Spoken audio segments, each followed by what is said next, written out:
I have ADHD, and along with ADHD comes along mood disorders, depression, anxiety.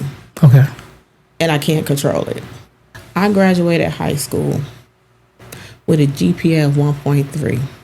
I kid you not, I was pregnant every fucking year. My first kid's father, we were together, but I broke up with him while I was pregnant. Got mad at something. I was like, I wouldn't talk to him either. I got mad. I'm like, don't call me. We don't need you. All this other kind of stuff. Wow. It happens. But however, my dirty truth, you know, at that time, I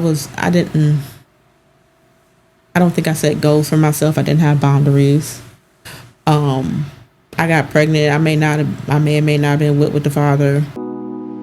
It's a dirty truth for Deontay Young. Hit a main course, yeah, the entree done. Pull up on the gang, all the fly day ones. Tune in, come and see what Deontay done. It's a dirty truth for Deontay Young. Hit a main course, yeah, the entree done. Pull up on the gang, all the fly day ones. Tune in, come and see what Deontay done.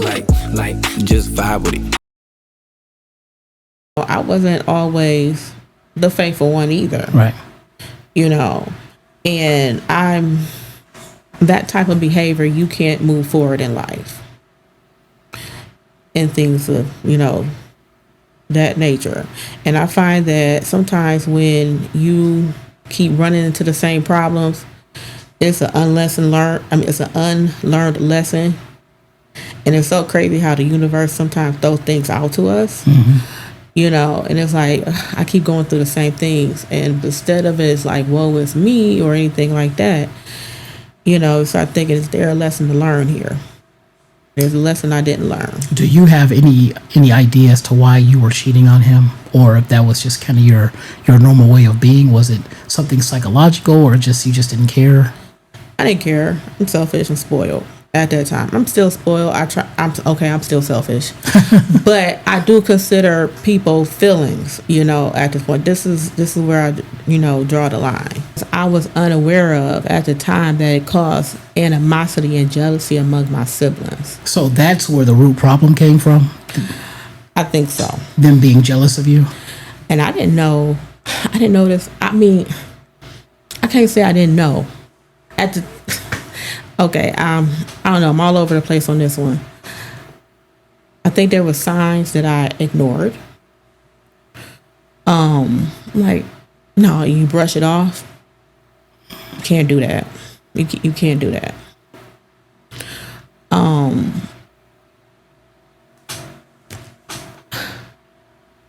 I don't know why they didn't get as much as I got. I don't think my dad really dealt with my sister or sister's family as much. Mm-hmm. She's the youngest and I'm actually the middle child. But as me being a baby, well, I thought I was the baby for years. I think I was like 28. All this time I thought I was the baby. Wow. And that's why I was spoiled. But it wasn't. It wasn't. I don't know why. I mean, I'm a daddy's girl. I don't know why. I think I do. But then again, I think I don't. It sounds like resentment to me. It's very much resentful. And you know how I found out? How? This is when I started really paying attention to, you know, things that was going on.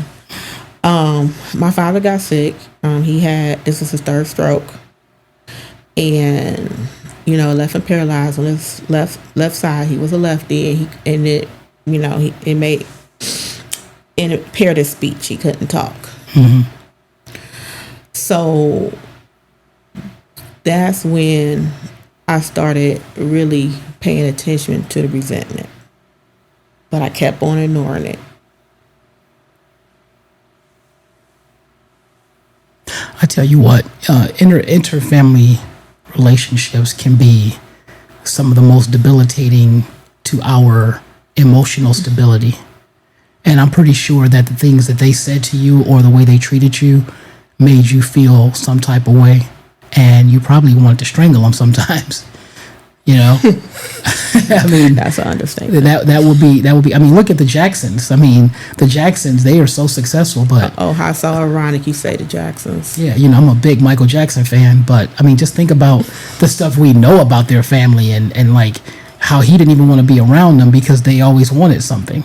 And then they were scandalous in so many ways. So if it can happen to people like that, it can happen to all the rest of us.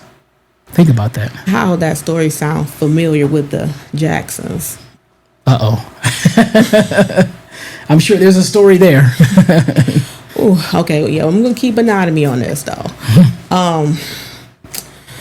So okay, at this time, my father, he ended up in a nursing home, and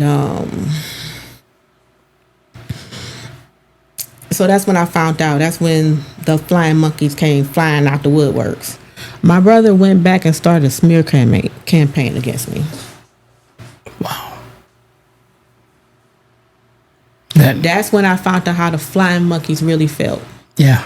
And like you said, the Jacksons. I mean, that's exactly the kind of stuff they went. I can't imagine dealing with that. Oh, I was 7 months pregnant. I had an aunt threatened to come and beat my ass.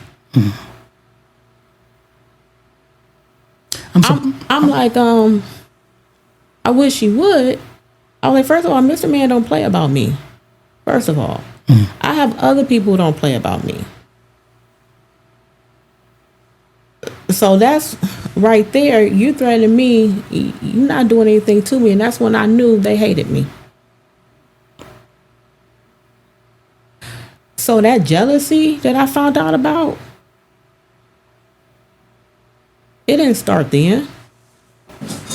That's not the part that hurts. The part that stunned me was, it's been happening since the day I was born. They didn't acknowledge me. They were only nice to me because of my father, and then all of a sudden my father can't speak. Now you up there really telling me how you feel about me because you knew he wasn't going to be, he didn't play that shit. So it sounds like that you've had and continue to have quite the life, just trying to navigate some of the more challenging things. But I know you said you want to really get to something that's really, really nitty gritty-ish. What is that going to be? Yeah, when I found out that my brother, said what he said, and it wasn't even about the cars or anything like that.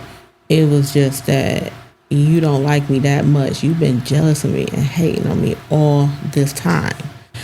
This is the same man that gave me away at my wedding. Wow. So sometimes, I call them narcs. These narcissists, narcs, they could be right there with you, right in the storm with you or whatever like that. You could confide in them and they hating on you this whole time, waiting for you to fail. And so what happened when you, quote unquote, failed, or at least saw a place where they can just pounce on you? Well, when the smear campaign started about me, that's when I found out how they really felt towards me. I think they wanted to see me broken or weak. Yeah. Trying to explain my story or anything like that. Some would try to bait you, guilt trip you. Mm-hmm. Oh, that's your mom, that's your dad. Toxic is toxic. Mother, father, sister, brother, uncle, auntie, all of them. They can be toxic too. Yeah. So the smear campaign, what was it built around? Envy, jealousy. Why her, not me? So they probably felt like they had more ownership, so to speak, with your father than you did. And maybe they felt that sense of entitlement, which I hate when people are like that, because it's like the most annoying thing in the world. Yeah. I don't understand their target. I think it was more of a control issue. See, when, I was that shy girl, that quiet girl, didn't really raise too much hell. I mean, I did sometimes. But, maybe they thought they was going to get over to control me. I'm like, they didn't like me. They never liked me. They damn sure don't like my mother. They say it all the time. My father, he was from the South, from the country. Yeah. Didn't graduate high school, but he was still able to work for the city of Cleveland, providing a good living for him, and his family.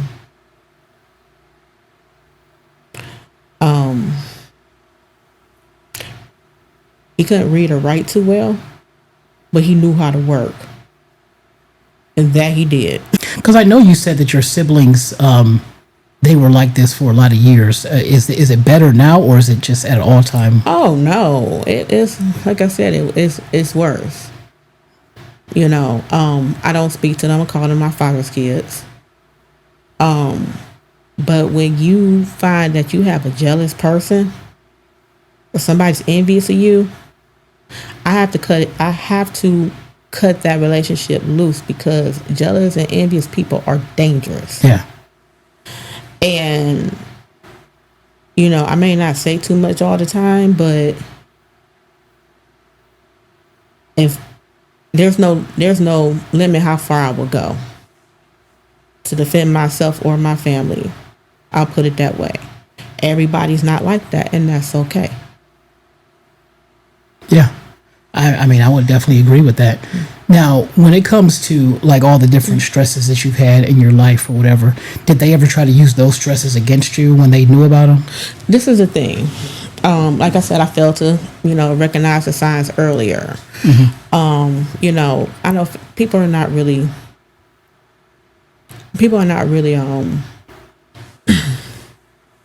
sincere and genuine. No, it's not that. How can I put it? People on Facebook, people don't always take Facebook seriously, Yeah. People just use it as keep in contact with family and friends, things like that. But I would notice little things like any milestones I may have achieved or whatever. Nobody clap. Nobody say anything. The way that the narcissists control you is by pulling up your insecurities. Everything, they only bring up the bad stuff. Some of the stuff may be true, and that's okay. But that's not who I am, or that's not how anybody is. I'm grateful for the experience, because it taught me a lot of things. It taught me how to take my power back, and it taught me about boundaries. Yeah. Once you get those boundaries set in place, them flying monkeys, they don't know what to do with you. Exactly. They don't like boundaries that keep you down. That's why I told you a little history about me. Long as you're down and they see you down, you're easier to manipulate, to control. So if they were here right now, what would that situation be like? Meaning face to face? If they were in this room with us right now and they heard you saying all this, what would they say? What would they say? Yeah. They were going to deny it. See, the thing about the narcissists and people who try to control you, they always want to spin the narrative. And when my father died and I attended his funeral, it was apparent. That's how they are. So I was like, this was confirmation. I came to pay my last respects to the man, because that's the least I could do for him. Yeah. I wasn't there for nobody else but my immediate family. Yeah. I didn't care about nobody else. But with saying that, the funeral, much as that man did for people, that funeral was a disaster. This is why people don't like going to funerals. There's always some kind of drama. And I have to sit there. When he was alive, was he aware of the animosity that they had against you? I don't know. I can't honestly answer that question. Yeah. I know it was animosity between, the woman he was living with, his baby mama, and my mother. he know the animosity there, but I don't think he knew. But I could be wrong because this was a quiet man. Yeah. He didn't really talk too much. I did hear that he's distanced himself a little bit from his siblings, but I don't know if that was true because that was something that my father didn't disclose to me. And since my father was a silent type, when he speaks, he's saying something.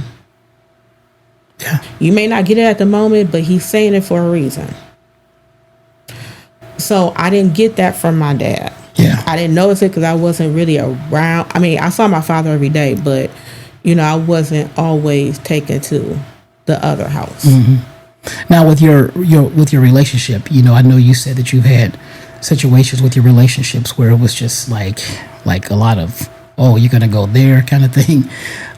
Did they ever try to sabotage your siblings? Did they ever try to sabotage your relationships? With who in particular? Like, whether it's your husband or ex-boyfriends or not in that uncles and uncles. I mean uncles and aunties. Okay. That's when the smear campaign started. Mm-hmm. But I didn't really have a relationship with them to begin with. They didn't do anything for me. Wow. So, the thing about that is they like to control people. They want to see you down. Once you start elevating up and starting to put in, working within yourself or whatever you're doing, that's when they start getting scared because you're no longer being able to be controlled.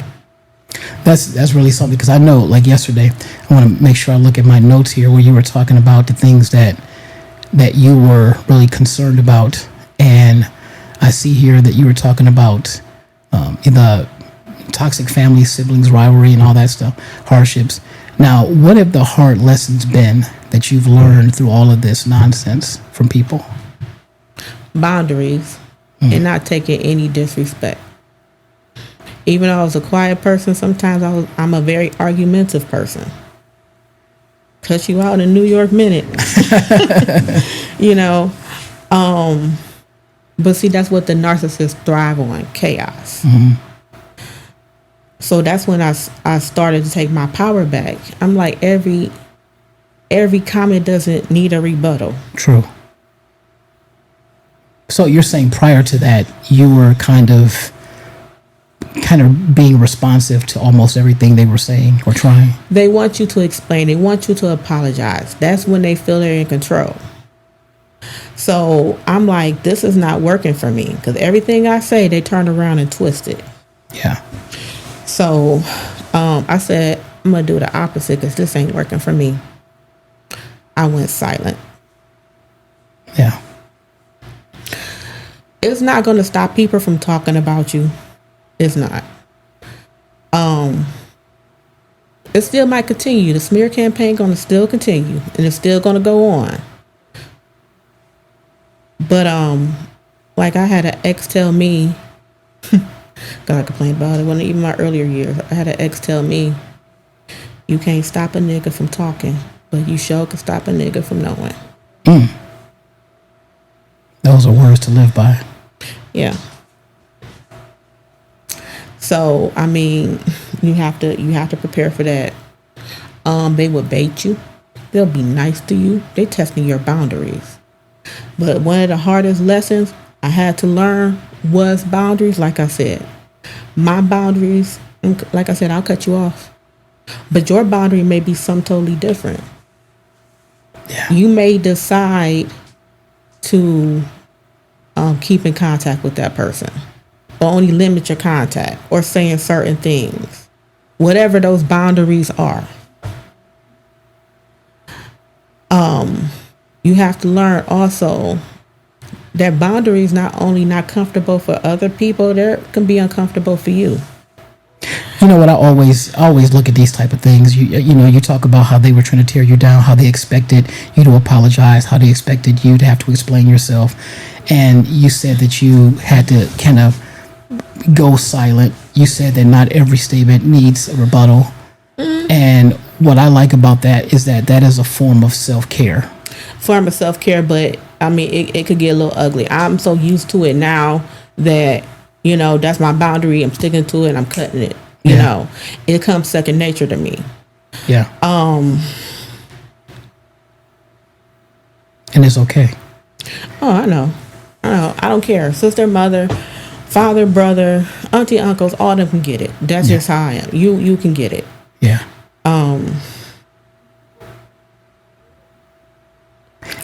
It's, you want to explain, you got proof, but they're not operating off the facts, even though you are. It's like fighting a losing battle. I can use my energy elsewhere, and that's what I did.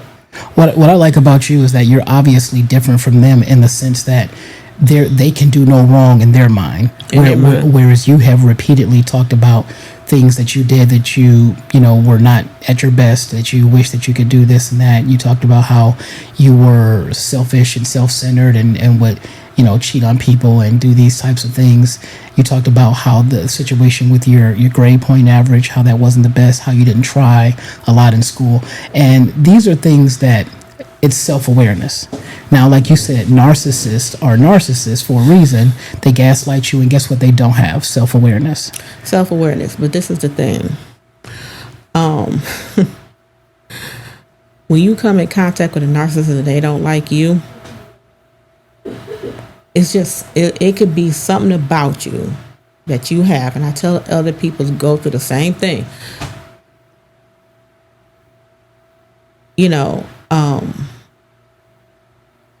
I put it this way, I've dealt with other people who come up to me and talk to me about, they things, what people have done to them, and they like kind of distraught, but they choose me out of all people to talk to, and sometimes I start laughing and they're like, I'm pouring my heart out here and you gonna laugh, bitch, what are you laughing at? Right. And I'm like, I have to immediately apologize. I said, I'm sorry. Can't help it. I'm sorry. It just sounds so familiar to me. I'm not laughing at you. I promise me, I'm not laughing at you. I'm laughing at the whole situation. Yeah. And people look at me like, what do you mean? And I go, whatever they're saying about you, first of all, you got to ask yourself, is it true? Is it true? Yeah. If it's not, it doesn't matter. Even if it is true, so what? So what if it's true? But if it's not true, and in your heart of hearts you didn't do anything to this person, I said it's only one thing. I was like, envy and jealousy. Yep. And it never fails. Sometimes people be like, but they got this and I ain't got that. I'm like, look, I don't give a fuck what they got, what they don't got, who they got, who they don't, where, who went where with who. I don't care about none of that. All that stuff is irrelevant. Yeah. They look at me confused. Right. They get something like, what are you talking about? But see, that's how my brain works. I said, you're not listening. You're not listening at all. Well, like I said, that's a form of self-care and protecting your peace and your sanity. Yeah, and I said, you're not listening. This has nothing to do with you. It says nothing about you and everything about them. And whatever it is that you possess, and this can go one or two ways. Sometimes I know what it is because I've seen and been around that person. Sometimes I don't know that person enough to see, and I'll tell them either way. I said, I don't know what it is, but they do. And they don't like it. They feel small, insecure. They want to control you, but you can't be controlled. Oh, but they married, they got somebody, and I'm sitting here working every day. I was like, you don't know what the fuck people are going through. Mm-hmm. You don't know what's going on in their relationship. That lady's probably miserable. Yep. And she's looking at you like, how can she do this and not have to rely on a man? Yeah. And she has to rely on a man for her simple survival. So she become envious of that person. I said, it could be your intellect, it could be your charm, how people gravitate with you. I don't know, or I do know. Whatever it is, they don't know. I'm like, they know. But instead of doing the work and making themselves better, it's just easier to blame you. Of course. I said, first thing you had to do is set some boundaries. Now, whatever those boundaries are up to you. But you're going to have to set some boundaries, and it might make you even feel uncomfortable, but you have to prepare for the pushback. If you decide to cut a relationship off, whatever that may entail, I tell them you better be prepared, because you might have to cut more people off. It got so bad for me, I had to cut everybody off. Anybody associated, I had to cut off. I may still hang around or deal with a couple of people, but they only going to know so much. Wow. Because you don't know who's going back and telling what. True. And now they're sabotaging you. Yeah. If I ain't seen you in 10 years and you show up in my house thinking I'm going to be happy to see you, you didn't care about me 10 years ago or my kids. Yeah. I had my daughter, my 20-year-old, she's 20 year old now. She's a 20-year-old. She invited my brother's baby mama over, but she didn't understand the dynamics, of the whole relationship.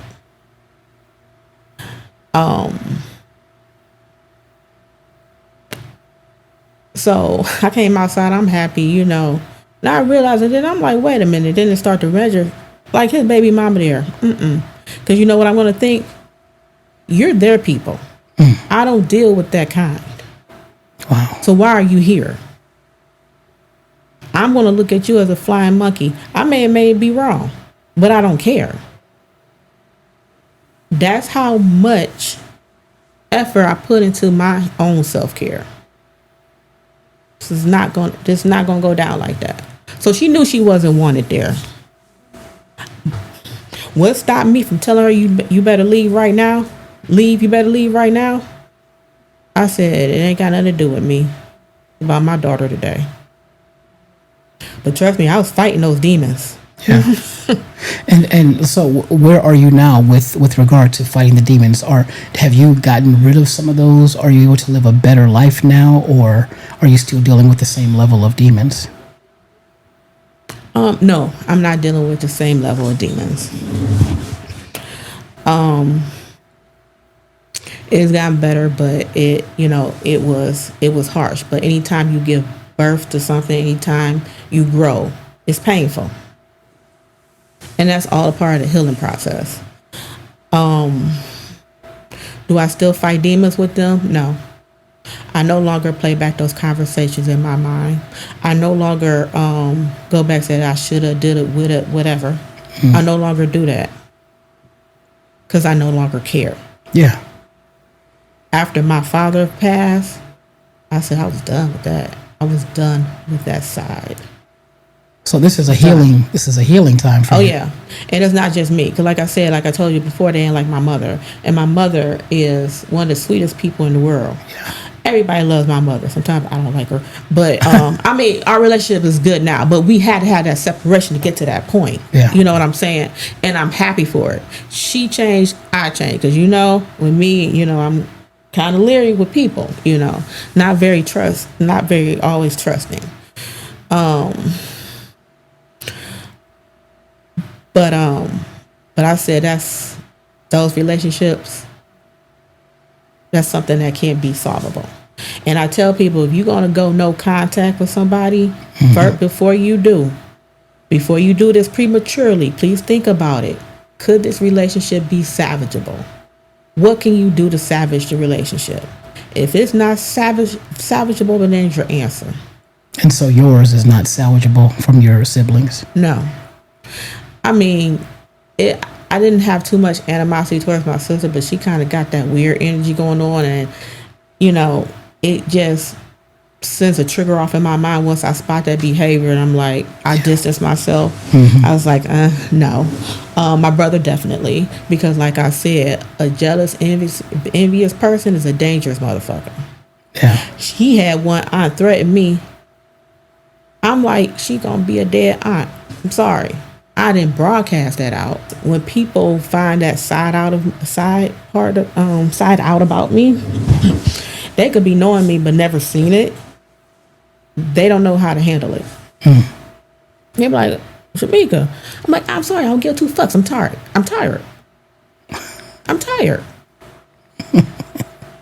I don't give a fuck. I don't give a shit.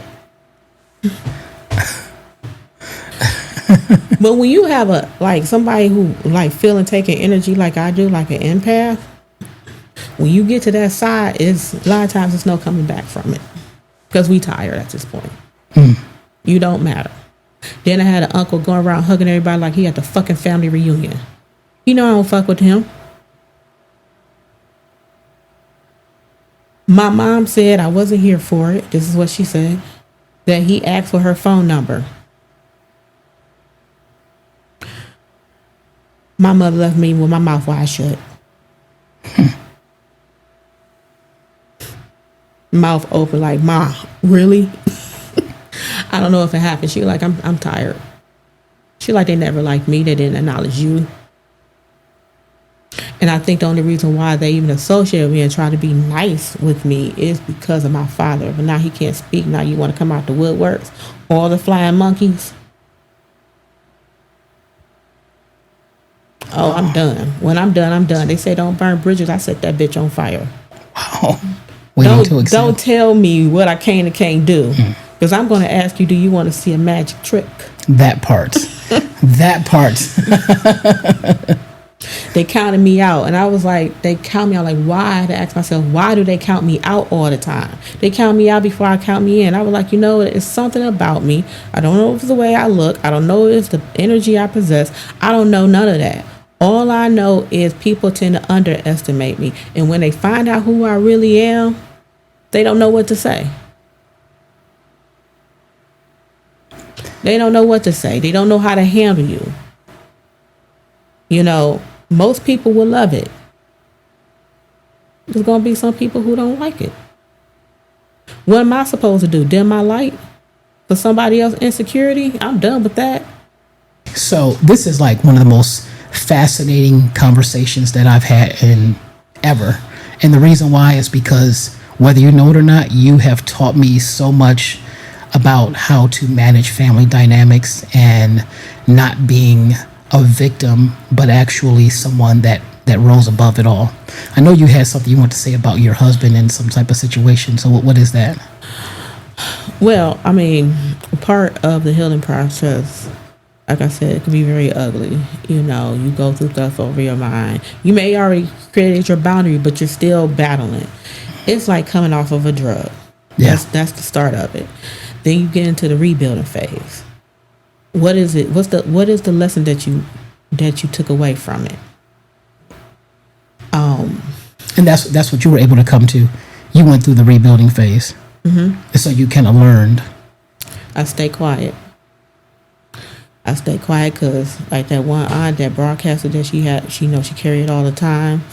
Carry her gun at all times. She ain't the only one. You never know. Yeah. But we don't broadcast it. Right. We're not going to, because we already know it's so easy to get on the wrong side of the law. Yeah. I use my silence as a weapon. Yeah. That you cannot control me, and I will not let you get to me. My husband said, I asked him about the funeral. I was like, how do you feel about Dad's funeral? I started laughing. And he's another quiet man.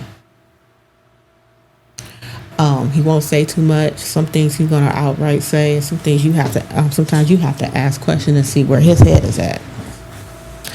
He said that as much as my father was a hard worker, and I just felt that he deserved better than what he got. Then he goes, I see the growth in you. He was like, I was so glad I had to drag you out of here because you argued with somebody. Right. He was like, you did very well. And I know it makes me sound crazy, but I said, because once you go silent, you taking back that power from that narcissist. They can't control you. Yeah, they're going to try. Yeah. They're going to test your boundaries. See if they stick. And you can't let them do that. Well, I tell you this. When I hear all that, I hear someone that has the ability to be an educator, to be a teacher to people. Because If I were to ask you, hey, how did you come to that? How did you come to figuring out to be silent, to not respond to everything? How did you come to the, yeah, I know what I got, but I don't broadcast it. We don't broadcast that. How did you come to that? You had to go through a process. I had to be groomed. Who groomed you? My husband. Right. He's a professional man now, but he's from the street. He grew up on 55th like I did. Yeah. He's a little older than me, but I know he's not. He's not in that part of life anymore. You can take the dude off the streets, but you can't take the street out the dude.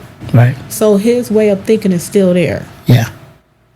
And it got to the point where I'm like, whatever I'm doing is not working, so I'm going to try this, or I'm going to do the opposite. Yeah. My husband said, it doesn't matter what they've done. They too old to be acting like that. He picked up on all that energy, and so did my kids. Yeah. My kids finally got to see it. Yeah. They finally got to see it. And what did they say about it? Some of them didn't talk to me directly. But some of it, like, my daughter was like, remember I told you, like, narcissists like to spin a narrative, right? Mm-hmm. So, it was a part of my father's funeral said that his common law wife, which ain't really common law, but we ain't gonna go into that. The common law wife said that my father chased after her.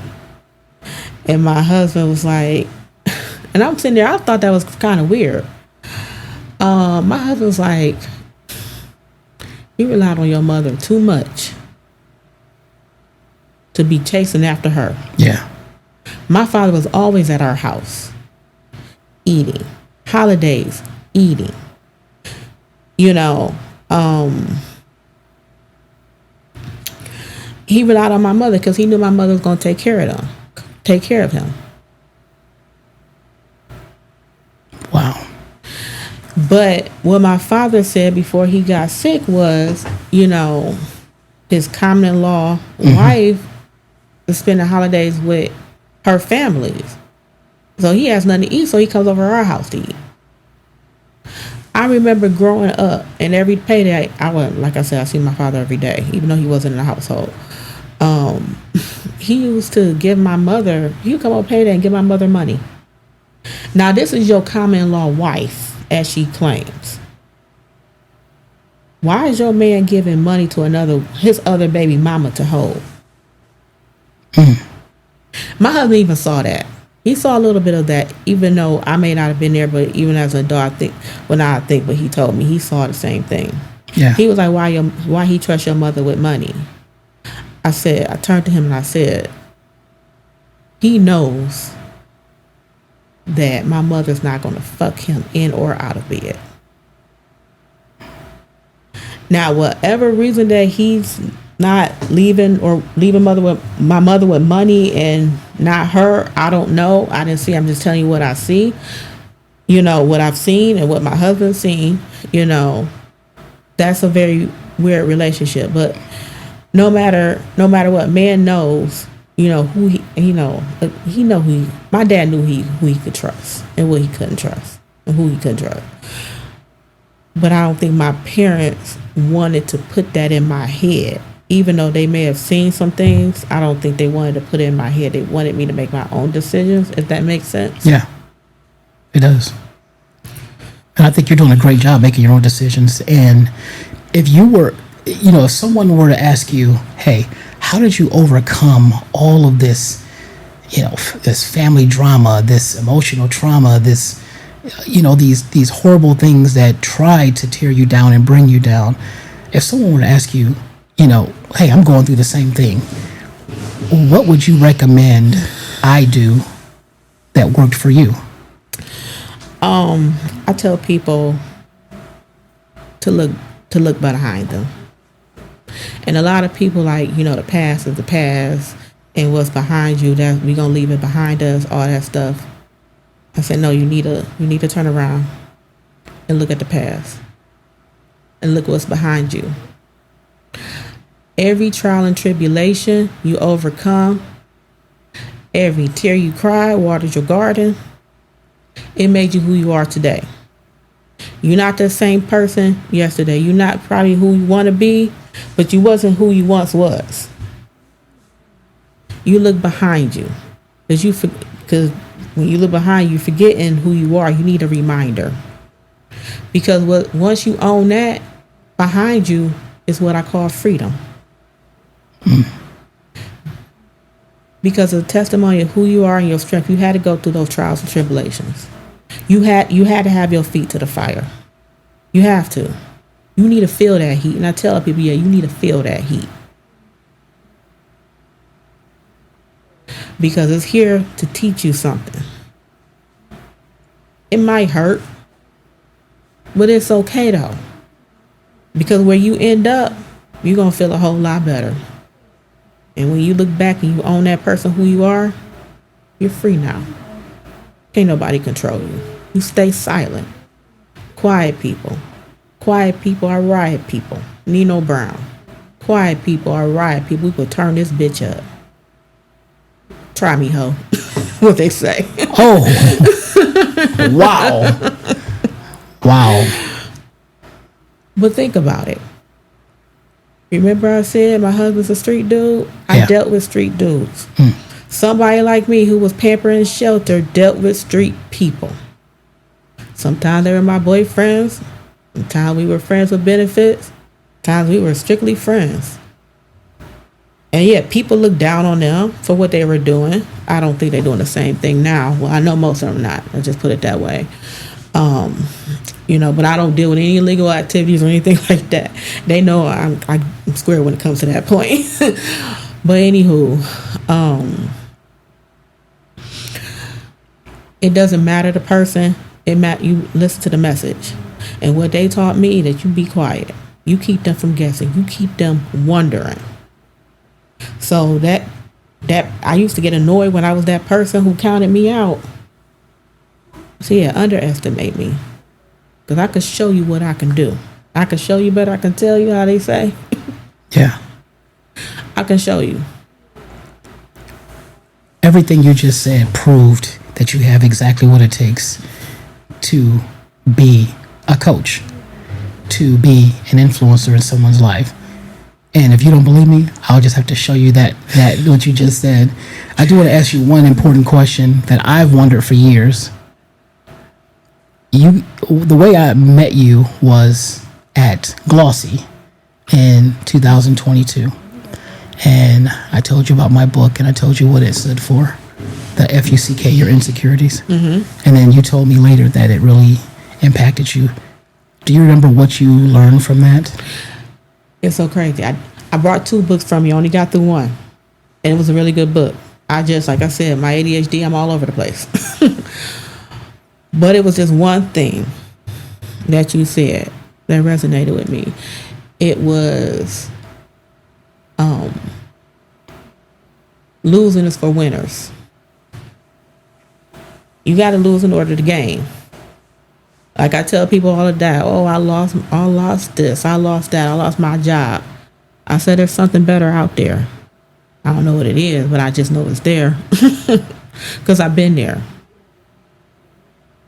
You can't gain something better if your hands are full. You can't carry nothing if your hands are full. Your hands got to be open to receive. You ain't gonna be able to receive if your hands full, so you got to lose. So winning is for losers. That book up there. Like I said, I'm not who I once was. I'm not where I want to be. I'm not going to lie. It's a work in progress, but I'm glad I'm not that person where I was. Well, that person I once was. I tell you what, from where I said you have evolved and grown so significantly. I'm so grateful. I'm grateful just to know you, to talk to you. And, I think one thing you should work on is giving yourself more credit, because we are all under construction, for sure. But what I know about people, because I talk to so many people, I've probably interviewed at least 500 people over the past 20 years, and in various forms, and they've been filthy rich, they've been, gutter broke, and everywhere in between. And one thing we never get away from is being human and having all of the human emotions and experiences. that we do. And you have found your way to navigate a way out of your burning building. And when I say whenever we find ourselves in a burning building, it's our job to show someone else how to get out of their burning building. And whether you know it or not, you've already started that process. And I'm so impressed. Oh, thank you. But you know that.